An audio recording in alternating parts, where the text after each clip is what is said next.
મને થઈ ગયું કે ત્યાં સુધી ખબર શું છતાં મેં વ્યવસાયની તકલીફ છે તેવી જ ટપાલની તકલીફ છે. અઠવાડિયામાં 3 દિવસે આવે. જેનાથી આ ટપાલ રોજ આવતી નથી તો દવા ક્યાંથી આવી હોય? આ લોકોને દવા માટે કેટલે બધે દૂર જવું પડે છે. ચોમાસામાં નદીમાં પાણી આવતું હોય તો તે લોકો ક્યાં જાય? ગામમાં ક્યાં રહેવું તે પણ પ્રશ્ન હતો. સરકારે દવાખાનાનું મકાન જુદું બંધાવ્યું ન હતું. ગામના ચોરાની પ્રશ્ન ઊભો થયો. ગામમાં ભીખા શેઠનું ઘર જરા ઠીક કહી શકાય તેવું હોય. એમને વિનંતી કરી એટલે એમણે પોતાનો મેડો ખાલી કરી આપ્યો. દવાઓ આવી ગઈ. ભીખા શેઠની મદદ શરૂ પણ કર્યું.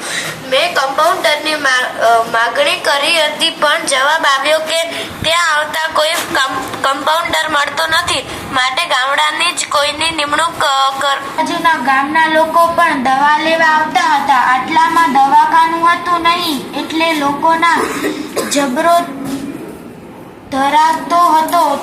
હું એકલો પહોંચી વળો ન હતો. દવાઓ પણ પહોંચી શકતી ન હતી. પણ મને કંઈક કરવાનો એ મળી જાય. તેમની પાસે ખાસી મૂડી હતી. દુકાન ચલાવતા હતા અને ધીર ધાર પર કરતા હતા. તોય તે પગે ચાલીને સ્ટેશને જાય. ઉનાળામાં દિવસોમાં ગાડા ચાલતા હોય તોય તે ખરા તડકામાં ચાલી નાખે. જબરા કેસરિયા. ખરું જોતા તો તેમને કંજૂસ જ કહેવા જોઈએ. ગામમાં કદાચ એ જ પૈસાદાર હશે, છતાં મેં તેમના શરીરે કદી સારું લુગડું જોયું નથી. થાકથી ગળાવાળનું ધોતી હોય અને એવો વાજ જબ્બો હોય.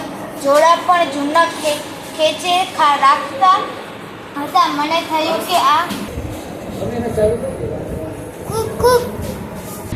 જોતે તો તેમને કંજૂસ જ કહેવાય. કોઈ પણ ગામનો કદાચ નાના માત્ર 3 જીવ હતા. શેઠ, શેઠાણી અને એકનો એક નાનો દીકરો.